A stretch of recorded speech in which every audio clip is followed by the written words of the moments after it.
가장 위험한 비만이 바로 복부 비만입니다. 비만이 걸린 사람들의 공통점을 보면은 살아있는 채소와 생과일 먹지 않는다는 겁니다. 충분한 비타민, 미네랄, 효소가 들어가기 때문에 많이 먹어도, 충분히 먹어도 살이 찌지 않는 것을 보게 됩니다. 한 청년이 있었어요. 30대 초반의 청년인데 한 130kg 정도 됐습니다. 이거를 아침과 점심에 800에서 1000cc씩 두 번을 먹었어요. 칼로리가 어마어마합니다. 그렇게 많은 양을 먹었어도 3, 4개월 만에 50kg, 그 다음에 60kg 이렇게 쫙쫙 빠지기 시작을 하는 겁니다. 비만의 원인은 비타민, 미네랄, 효소의 부족이지 내가 많이 먹어서가 아니다.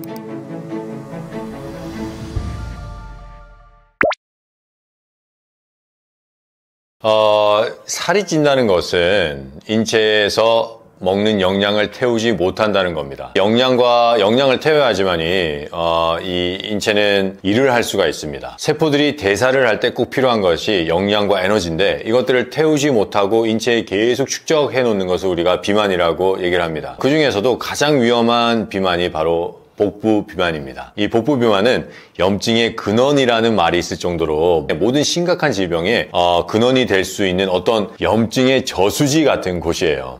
이것을 우리가 방치하고 계속 있다면은 지금은 내가 건강하다고 착각하고 있을지 모르지만은 나중에는 큰 병에 걸리게 됩니다. 하지만 우리가 여기서 중요하게 생각해야 될 것은 내가 살이 찌는 이유는 그 들어오는 칼로리를 태우지 못하고 저장을 하는 겁니다. 그렇다면은 왜 저장을 하느냐에 대해서 우리가 생각을 해봐야 되는데 이걸 우리가 자동차에 비유를 해보면은 아주 좋은 자동차가 있어요. 근데 그 자동차에 우리가 기름을 집어넣었어요. 근데 이때 산소를 빼버리면은 아무리 좋은 자동차에 고급 휘발유를 넣어도 그 자동차는 가지를 못합니다. 그리고 그 휘발유는 계속 쌓이겠죠. 쌓이고 그러면서 나중에 차는 어떻게 될까요? 차는 부담이 되게 되고 점점 더 고장이 나기 시작을 할 겁니다. 하지만 산소를 딱 넣어줘서 연소를 시키기 시작하면은 기름을 활활 태우면서 그 좋은 자동차는 엄청나게 좋은 성능을 가지고 달리기 시작을 할 겁니다. 이걸 우리 인체에 비유해 보면은 우리가 먹는 칼로리를 제대로 태우고 그거를 인체의 대사에 쓰기 위해서는 꼭 필요한 영양이 있는데 기름과 같은 영양이에요. 그 영양이 바로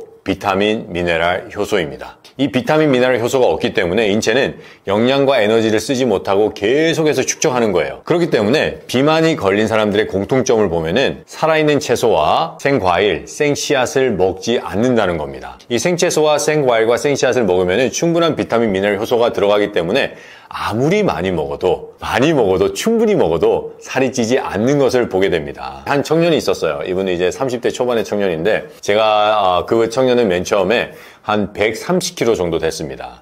그런데 이 청년이 한 것은 아침과 점심을 씨앗즙으로 대처를 한 거예요. 이 당근 씨앗즙은 당근과 5가지의 씨앗을 짜는 겁니다. 당근 씨앗즙의 칼로리를 계산하면은 씨앗들이 들어가기 때문에 만만치 않아요. 그런데 이거를 아침과 점심에 800에서 1000cc씩 두 번을 먹었어요. 그렇다면 칼로리가 어마어마합니다. 그런데 당근 씨앗즙에는 비타민, 미네랄, 효소가 정말 많기 때문에 그렇게 많은 양을 먹었어도 3, 4개월 만에 50kg, 그 다음에 60kg 이렇게 쫙쫙 빠지기 시작을 하는 겁니다. 그래서 비만의 원인은 비타민, 미네랄, 효소의 부족이지 내가 많이 먹어서가 아니다. 그러므로 비타민, 미네랄, 효소만 충분히 공급해 준다면은 충분히 먹어도 살이 찌지 않는 것이 인체의 원리입니다. 이 살을 빼려고 그럴 때 많은 분들이 이제 칼로리를 제한하게 됩니다. 칼로리를 제한하면은 우리 인체는 다른 에너지가 필요하기 때문에 단백질을 태웁니다. 많은 분들이 내가 굶으면은 지방을 태우겠지 하는데 아니에요. 지방은 태우지 않습니다. 지방은 태우지 않고 단백질을 태우는데 그래서 이제 비만인 분들이 살을 빼면은 이제 근육이 풀리고 살이 이렇게 축축 늘어지는 것을 경험하게 되는데 단백질을 태울 때 충분한 비타민, 미네랄, 효소가 없기 때문에 불완전 신진대사가 일어나고요. 불완전 신진대사가 일어나서 단백질이 아미노산으로 바뀌고 아미노산으로 에너지가 바뀔 때 젖산이라는 물질이 생기게 됩니다. 이 젖산은 독소예요. 그리고 염증의 원인입니다. 그래서 굶고 살을 빼신 분들은 근무적증이 오고요. 관절염이 오고요. 우울증이 옵니다. 그런 다음에 다시 칼로리를 공급하기 시작했을 때는 요요 현상이 일어나기 시작해서 다시 살이 찌게 됩니다. 굶는 다이어트는 건강을 회복하는 다이어트가 아니라 오히려 병을 만드는 다이어트입니다. 그래서 굶지 말고 비만의 원인을 제대로 파악하고 비타민, 미네랄, 효소를 공급해 주는 것이 아주 중요합니다.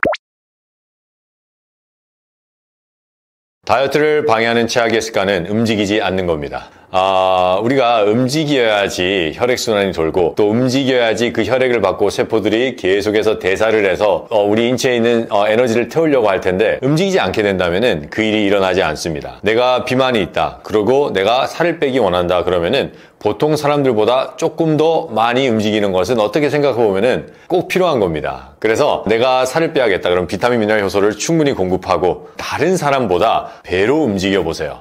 우리가 규칙적으로 시간을 정해놓고 하는 운동도 아주 중요하지만은 그게 아니라 내가 뱃살이 있고 살이 있는 사람들은 부지런해져야 됩니다. 계속해서 부산을 떨어야 돼요. 한 곳에 가만히 있으면 안 되고 움직여야 돼요. 저기 갔다가 저기 갔다가 그리고 TV 보려고 오래 앉아 있어도 안 됩니다. TV를 볼 때도 움직이면서 봐야 되고 내가 책상에서 오래 일을 할 때도 계속해서 어깨를 돌린다든지 발을 계속해서 발가락을 놓고 발 뒤꿈치를 올려주는 운동을 계속하고 있다든지 끊임없는 움직임이 필요합니다.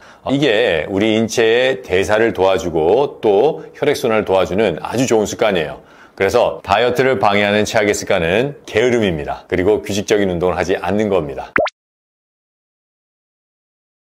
건강과 다이어트를 다 잡을 수 있는 최고의 식사법은 매일 몇 끼 먹는 식단에 생채소와 생씨앗을 항상 먹는 겁니다. 생채소에는 수많은 비타민, 미네랄, 효소가 들어있습니다. 그래서 우리가 이 생채소를 많이 먹으면 많이 먹을수록 좋습니다. 그래서 내가 식사를 할 때는 내 소화할 수 있는 가능 범위 내에서 많은 채소를 먹고요. 그렇지 않을 경우에는 많은 비타민과 미네랄, 효소를 공급하기 위해서 생채소즙을 공복에 먹어주는 것을 추천드립니다. 생채소즙은 당근즙부터 시작하셔도 되고요. 아니면은 당근 케일즙 또는 당근 샐러리즙부터 시작하셔도 돼요. 당근 단독즙을 먹을 때는 그냥 당근만 만드시면 되고 당근 샐러리나 당근 케일즙을 먹을 때는 당근육, 샐러리, 케일을 각각 4 정도의 비율로 하시면 아주 좋은 배합이 됩니다.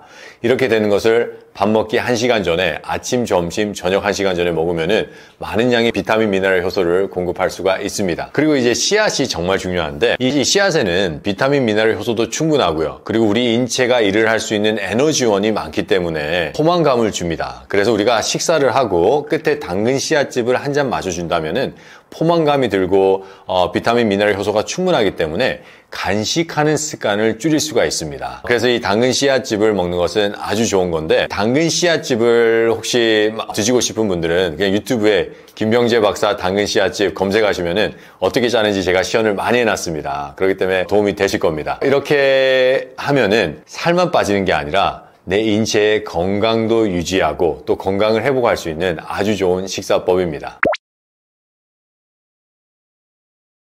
살 빠지는 진짜 운동은 공복에 달리기입니다. 제가 작년 하반기 때 이제 제가 좀 있으면 50이 되기 때문에 몸매를 조금 더 슬림하게 만들어야 되겠다는 생각을 해서 달리기를 시작을 했습니다. 그래서 새벽에 4시에 일어나서 매일 10km에서 17km 정도를 달리기를 시작했는데 그 정도 달리려면 1시간 조금 더 넓게 걸려요. 한 15km 정도 항상 달리면 한 1시간 정도 조금 더 걸립니다. 이렇게 달리기 시작을 했을 때 우리 인체는 가장 많은 살이 빠지기 시작을 합니다. 왜냐하면은 이 에너지를 충분히 공급을 하고 시작을 해도 워낙 신진대사가 원활할 수 있도록 혈액순환이 잘 되기 때문에 우리 세포들이 엄청나게 일을 하기 시작을 하고 많은 칼로리를 태우기 시작을 합니다. 근데 이때 더 살을 빼고 싶다면은 달리기 전에 신과일 주스를 먹고 달리면 좋습니다. 그러면 충분한 비타민, 미네랄, 효소가 들어가기 때문에 더 많은 칼로리를 태울 수가 있겠죠. 그래서 저 같은 경우는 어떻게 했냐면은 저는 이제 오랜 세월 동안 즙을 마셔왔기 때문에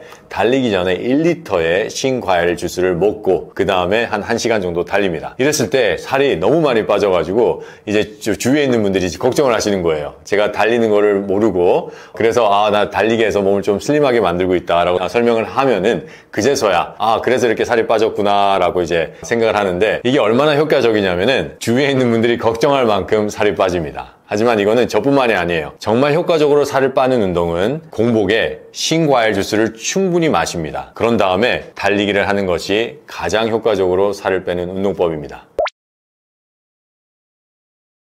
인체를 살펴보면은 인체는 60조개에서 100조개의 세포로 만들어져 있습니다. 이 세포들이 모여서 조직을 만들고요. 이 조직들이 모여서 장기를 만듭니다. 그리고 우리 여러 장기들이 모여서 인체를 만듭니다. 그래서 이 인체는 세포들이 모여져 있는 그냥 세포 가방, 세포가 들은 가방이라고 생각을 해도 과언이 아닐 정도로 만들어져 있는데, 이 세포들이 살아갈 때 꼭 필요한 게 피입니다. 이 피가 없다면은 세포로 충분한 영양소와 산소가 공급되지 못하고, 이 영양소와 산소를 공급받지 못하면은 세포는 굶어 죽고 지식사에서 죽습니다. 우리가 이렇게 세포가 굶어 죽고 지식사하는 거를 질병화됐다, 그리고 노화됐다라고 표현을 하는 겁니다. 그렇다면은 우리 인체의 가장 근본적인 단위가 되는 것은 세포가 아니라 혈액과 혈관입니다. 그 중에서도 세포에게 직접적으로 영양을 공급해주는 모세혈관과 그 모세혈관을 흐르는 혈액의 상태가 건강을 좌우한다고 해도 과언이 아닐 만큼 혈액의 상태는 아주 중요합니다. 혈액의 상태를 잘 유지하는 것이 건강을 회복하는 열쇠입니다. 그렇다면은 지금 내가 건강하지 못하고, 지금 내가 활기차지 못하고, 항상 피곤하고 소화가 되지 않고 어디 여기저기가 아프고 또 어떤 질병이 있다는 것은 이 혈액순환이 잘 되지 않아서 세포들이 병들어 있다는 것을 의미합니다. 이 병들어 있는 세포들을 가장 빨리 회복시키는 것은 혈액순환을 원활하게 해주는 건데, 이 혈액순환을 원활하게 해줄 때 꼭 필요한 것이 막힌 혈관을 뚫는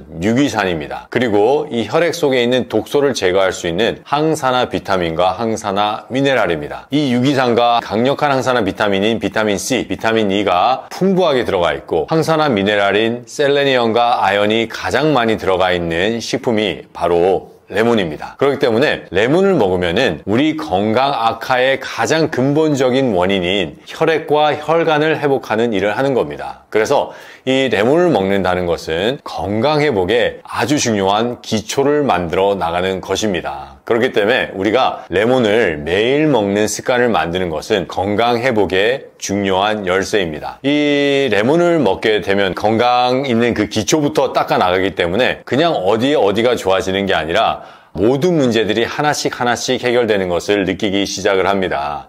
이 레몬을 섭취할 때 가장 좋은 방법은 바로 즙을 내서 먹는 겁니다. 즙을 내서 먹는 이유는 첫 번째, 우리가 많은 양을 먹을 수가 있습니다. 우리 혈관이 막혔다는 것을 한번 생각을 해봐요. 아까 제가 얘기해 드렸을 때 세포에 직접적으로 영양을 주는 것은 모세혈관입니다. 이 모세혈관의 길이는 12만 킬로미터입니다. 우리나라 부산에서 서울까지 가는 것이 한 400에서 한 450킬로미터 정도 되는데, 12만 킬로미터는 그거를 한 몇만 바퀴를 돌아야 되는 길이에요. 이 모세혈관이 우리 세포들에게 직접적으로 영양과 산소를 주는 통로인데, 이것들이 다 막혔다면 이걸 해결하기 위해서 얼마나 많은 대량의 레몬이 필요할까요? 그래서 이 대량의 레몬을 먹기 위해서 가장 좋은 방법은 즙을 내서 먹는 방법입니다. 특히 즙을 내서 먹으면은 소화에도 부담이 없고 또 흡수에도 아주 효과적인데, 이 레몬즙을 먹을 때 첫 번째 방법은 언제 먹느냐입니다. 공복에 드셔야 돼요. 공복에 드셔야 되는데 아침 공복에는 드시지 마시고요. 점심 공복에 드세요. 아침 공복에 먹으면 안 된다는 건 아닙니다. 하지만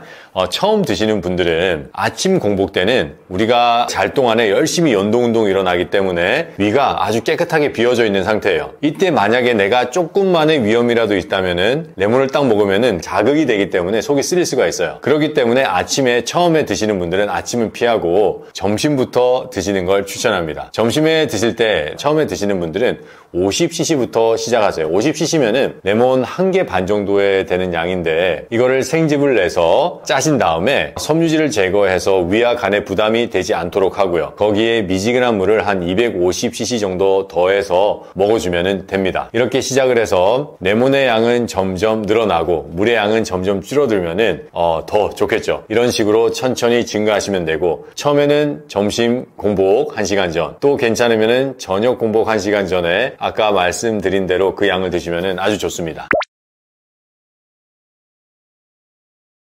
레몬수를 제대로 먹기 위해서는 꼭 직접 생즙으로 드셔야 됩니다. 요즘에는 레몬에 대해서 더 많이 알려져서 이제 레몬 주스를 먹기 쉽도록 여러 가지 방법으로 만드는 게 있는데, 이런 레몬즙들은 유통을 하기 위해서 멸균 과정을 거치게 됩니다. 멸균에는 크가지 3가지의 멸균이 있습니다. 온도로 멸균을 하는 게 있고요, UV로 멸균을 하는 게 있고요, 또 고압으로 멸균을 하는 게 있는데, 이때 우리가 열을 가하고 UV를 하고 또 고압을 하게 된다면은 그 안에 있는 균도 죽지만은 그 안에 있는 영양 또한 파괴가 되기 시작을 합니다. 그래서 이런 식으로 만들어진 레몬즙은 정말 우리 인체에 꼭 필요한 영양분들을 많이 손실하고 식초와 같은 효능을 낼 뿐입니다. 식초가 우리 몸에서 내는 효능은 두 가지입니다. 혈당을 조절하고 살을 빼는 겁니다. 하지만 이 두 가지의 효능 외에는 오히려 더 나쁜 것들이 많이 존재하는데요. 이 식초는 우리가 발효를 시키는데 발효할 때 여러 가지 균이나 이물질이 생길 수밖에 없습니다. 식초를 먹는 것은 인체에 결코 이득이 되는 것은 아닙니다. 그렇기 때문에 하버드 의과대학에서는 식초가 혈당과 살을 빼는 효과는 있지만 궁극적으로 볼 때는 인체에 해가 되기 때문에 권하지 않고 있습니다. 이 레몬즙도 마찬가지예요. 생 레몬즙은 아까 제가 설명드린 대로 우리 인체에 너무나 좋고 꼭 필요한 영양이지만 이런 식으로 쉽게 휴대하거나 먹을 수 있도록 유통되는 제품들은 그러한 영양들이 다 빠지고 식초 정도의 효과만 내기 때문에 꼭 집에서 생즙을 내서 드시는 걸 전 추천드립니다.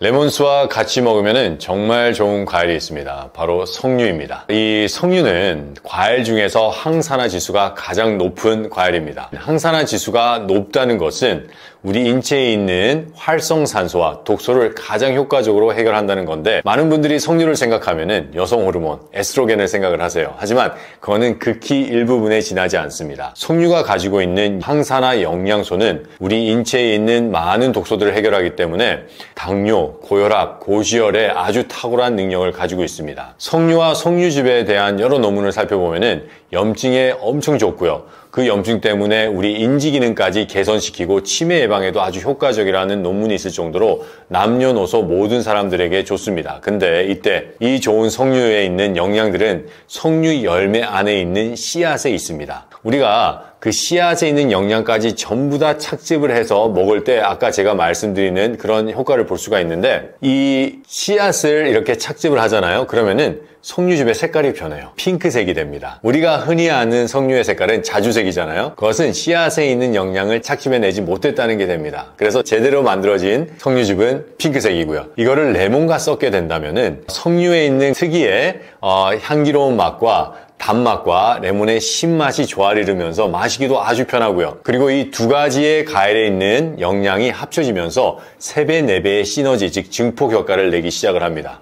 그래서 레몬과 석류즙에 같이 먹는 것은 정말 좋고요. 비율은 1:1 비율로 시작하면 아주 좋습니다. 레몬수의 섭취를 추천하지 않는 사람은 없습니다. 하지만 처음에 먹기 전에 이제 조심해야 될 사람은 있습니다. 이걸 한번 들어보세요. 우리가 상처가 여기 났잖아요. 거기에 레몬수를 들어붓는다고 생각을 해보세요. 어떨까요? 엄청 따갑겠죠? 우리 위에 상처가 있을 때도 마찬가지입니다. 그렇기 때문에 위에 염증이 있거나 위궤양이 있는 분들은 레몬을 먹게 되면 그 레몬이 상처를 자극할 수가 있습니다. 하지만 많은 분들이 생각하는 것과는 반대로 레몬은 위보다 산도가 약해요. 위는 산도가 2고요. 레몬은 2.5입니다. 그렇기 때문에 레몬은 위에 피해를 입힐 수는 없습니다. 다만 위염이 있거나 위궤양이 있는 분들은 조심해서 드셔야 되고요. 그런 분들은 우선 위궤양과 위염을 치료하신 다음에 드시는 것을 권합니다. 그 외의 분들은 모든 분들이 다 드시면 엄청 좋아요. 그렇기 때문에 다 드시면 좋고요. 한 가지는 이 위염과 위궤양을 치유하시기 원하시는 분들은 음식으로 충분히 치유가 가능합니다. 그렇기 때문에 상담을 받으시고 위염과 위궤양을 치료하신 다음에 인체에 꼭 필요한 영양인 레몬을 먹어주는 것이 상당히 필요합니다. 이제 레몬이 시다 보니까 많은 분들이 레몬에 대체당이나 설탕 타서 드시는 분들이 있어요. 이런 대체당이나 설탕은 순간에 그 레몬의 이렇게 신맛은 없애줄 수 있지만은 인체에 들어와서 심각한 염증과 혈전을 만들어내는 원인이 됩니다. 수많은 논문들이 이 설탕이 인체에 들어와서 끼치는 악영향, 즉 염증이 어떻게 만들어지는지를 밝히고 있고요. 또 대체당도 요즘에 나오는 논문을 보면은 점점 설탕과 별반 다르게 없다는 것이 밝혀지고 있습니다. 그래서 레몬 드실 때는 시더라도 그 신맛을 그대로 먹는 것이 가장 좋고요. 또 어떤 분들은 이제 레몬을 드실 때 속이 쓰릴까봐 식후에 드시는 분들이 있습니다. 이 레몬은 아무리 좋지만은 식후에 먹게 된다면은 첫 번째, 레몬즙이기 때문에 소화할 때 물이 많아짐으로 인해서 소화 효소의 역할을 방해할 수가 있습니다. 그렇기 때문에 식후에 드시면 안 되고요. 더 안 되는 것은 레몬과 곡식이나 채소가 섞이면은 소화의 시간이 다릅니다. 레몬은 훨씬 더 빨리 소화가 되고 다른 것들은 늦게 소화가 돼요. 이때 같이 섞여버리게 된다면은 충분히 소화되지 않는 곡식과 채소가 덜 소화된 상태로 소장으로 흘러나갑니다. 인체의 소화의 기전을 살펴보면은 모든 음식은 당분화돼서 액체인 상태로 소장으로 나가야 됩니다. 그런데 레몬과 섞어 먹으면 고체인 상태로 나가게 돼서 소장에서부터 변이 만들어집니다. 소장은 변이 만들어지는 공간이 아니에요. 이때 소장에 변이 만들어지게 된다면 독소를 발생하게 되고 그 독소는 활성산소로 변해서 간이나 장의 환경을 극심한 피해를 입히기 시작을 합니다. 그래서 레몬은 식후에 먹으면 안 됩니다. 또 어떤 분들은 레몬과 채소를 섞기도 하는데 마찬가지 이유로 우리 소화에 큰 부담이 될 뿐만 아니라 레몬에 있는 신맛이 소화를 저해시킵니다. 그래서 이런 식으로 레몬을 섭취하면 득보다는 해가 되는 경우가 많습니다. 나이가 들수록 배가 유난히 나오는 이유는 나이가 들면 아무래도 기초대사량이 떨어지고 나이가 들면 신진대사가 좀 떨어지면서 기초대사량이 떨어지고 활동량도 줄고 그러면서 근육량도 자연스럽게 감소하잖아요. 특히 남성분들은 이 복부 내장지방이 쌓이기 쉬운 체질로 변하거든요. 근데 그게 이제 배가 좀 볼록하게 나오는 이유입니다. 근데 미관상의 문제도 있겠지만 그것보다는 건강의 경고 신호라는 게 더 큰 문제예요. 네, 식단 관리로 맛있고 포만감 있게 다이어트 가능합니다. 제가 일단 산 증인이기 때문에 핵심은 혈당은 천천히 올리고 지방을 태우는 구조를 만드는 거예요. 그래서 혈당을 너무 자극하지 않는 음식들을 기본으로 깔고 그리고 거기에 건강한 양념을 쓰면서 최대한 원물 위주로 먹는 거죠. 저는 아침에는 예전에는 과일을 좀 많이 먹었었는데 근데 그때도 되게 잘 빠지긴 했어요. 워낙 안 좋은 걸 먹다가 이제 원물을 먹다 보니 지금은 과일도 먹긴 하지만 양을 조금 줄이고 견과류나 이제 그린 스무디 위주로 먹고 있습니다. 근데 제가 그린 스무디를 아침마다 마시니까 내장 지방 레벨이 원래 한 6, 7 정도 됐었거든요. 근데 이번에 인바디를 재보니까 5까지 떨어졌어요. 그래서 굉장히 준수한 그런 수치라고 했는데 그때 그렇게 약간 지방을 좀 태우고 배출하는데 그린 스무디 아니면 채소 스무디, 뭐 ABC 스무디 이런 채소를 갈아 넣은 스무디를 추천을 합니다. 점심은 제가 아까 말씀드렸던 그런 현미밥에 된장국 그리고 나머지 자연 반찬들을 추천을 드리고 저녁은 그것보다 조금 살짝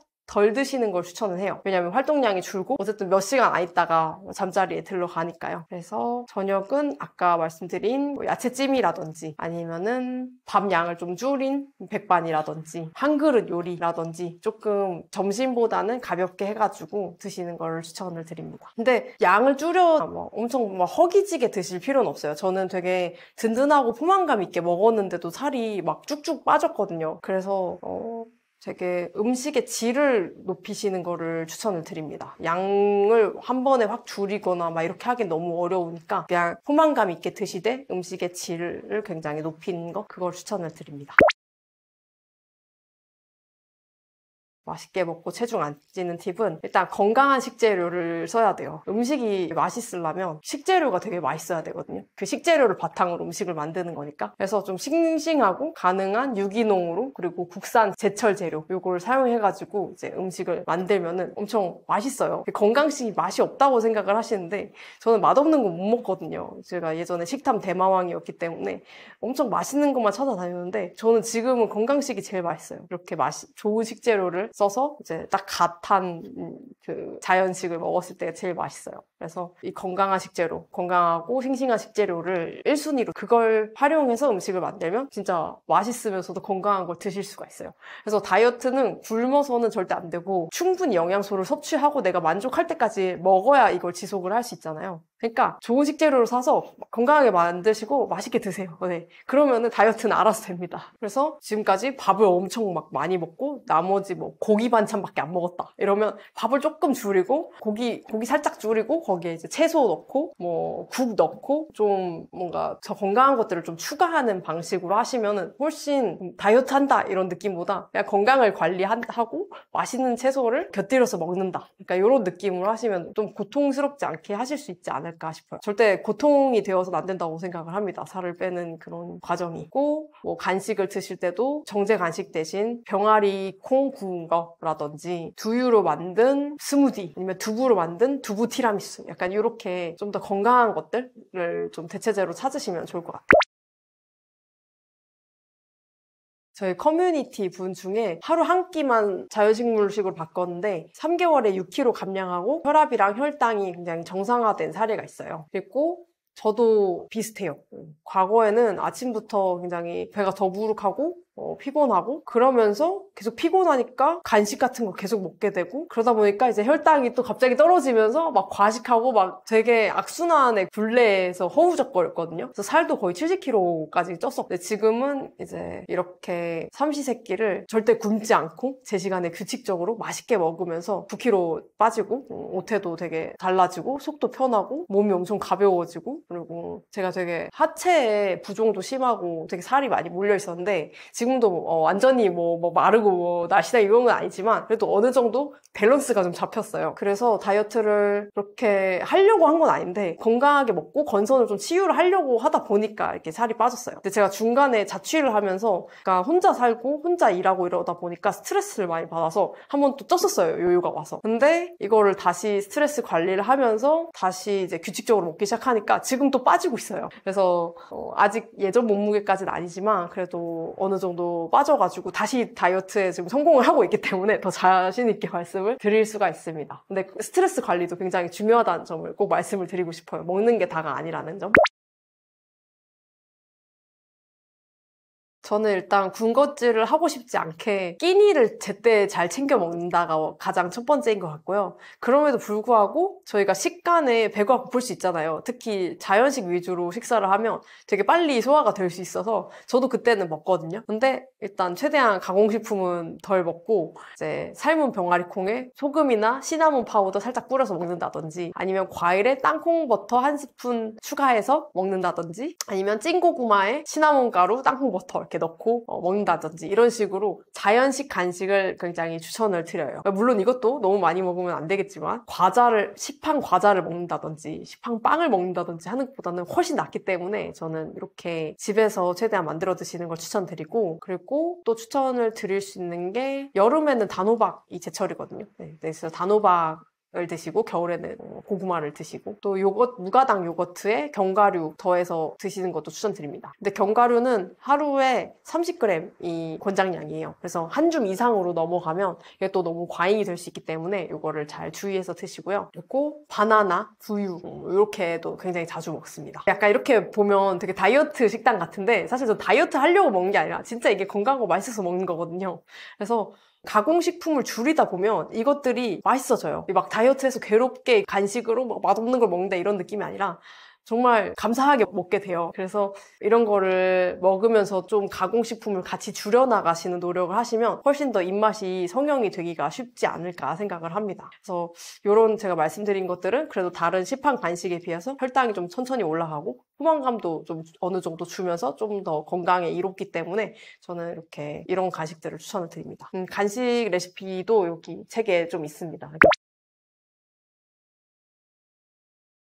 저는 전에 먹은 끼니가 다 소화가 안 된 것 같으면 뭔가를 먹지 않으려고 해요. 그러니까 뭔가 이제 위에 뭔가 남아있는 상태로 뭔가 더 들어오면 그때 살이 찌는 것 같아요. 근데 텅 비어있을 때 먹으면 그거는 다 이제 신진대사 우리가 이제 움직이고 열을 내고 피를 돌리고 뭐 이런 것들 있잖아요. 심장 활동을 하게 하고 이런 거에 많이 쓰이는데 뭔가 남아있는 상태로 뭘 먹으면 이제 이게 잉여 칼로리가 되면서 특히 뱃살 쪽으로 많이 가게 된다고 생각을 합니다. 그래서 좀 배가 부른 상태인데 그냥 입이 심심해서 뭔가 먹는 그런 거는 조금 그런 걸 좀 줄였더니 많이 도움이 된 것 같아요. 근데 그러려면은 좀 다른 거에 좀 몰두를 하는 그런 시간이 필요하다고 생각합니다. 약간 딴 이야기 같긴 한데 네.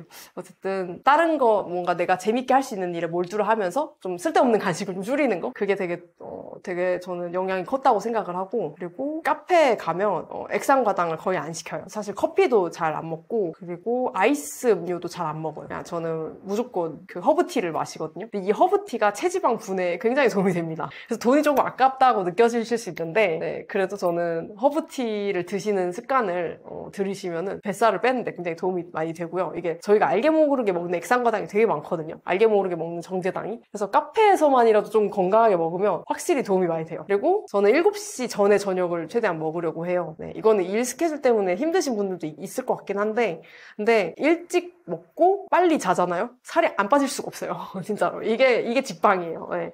7시 이후에는 먹지 않고 다음날 아침까지 그냥 그 저녁 먹은 걸로 이제 쭉 가면은 그냥 간헐적 단식이라고 하죠. 그걸로 진짜 뱃살부터 빠집니다. 근데 그러려면은 또 일찍 자야 돼요. 그래서 이게 뱃살 빼는 게 되게 쉽지 않은 게 내 전체 하루의 루틴을 되게 잘 건강하게 해야지 이게 뱃살이 빠진다고 생각을 해요. 그러니까 잘 먹고 잘 자고 그리고 잘 움직이면 더 좋겠죠. 근데 저는 뱃살은 진짜 식사가 70%, 80%라고 생각을 하기 때문에 정말 내가 뱃살을 정말 빼고 싶다 하면은 일단은 이제 액상과당 좀 줄이시고 그리고 배가 고플 때 먹는 거 그리고 저녁을 조금 일찍 먹고 그 이후에 공복을 유지하고 최대한 12시 이전에 자는 거 요거 3가지를 가장 추천을 드립니다. 그리고 그거 다음엔 뭐 애삽이라든지 뭐 식후에 산책하기 뭐 이런 것들이 있겠죠. 근데 요거는 이제 보조적인 거고 가장 중요한 원칙은 앞에 3가지라고 생각을 합니다. 도움이 되셨으면 좋겠어요.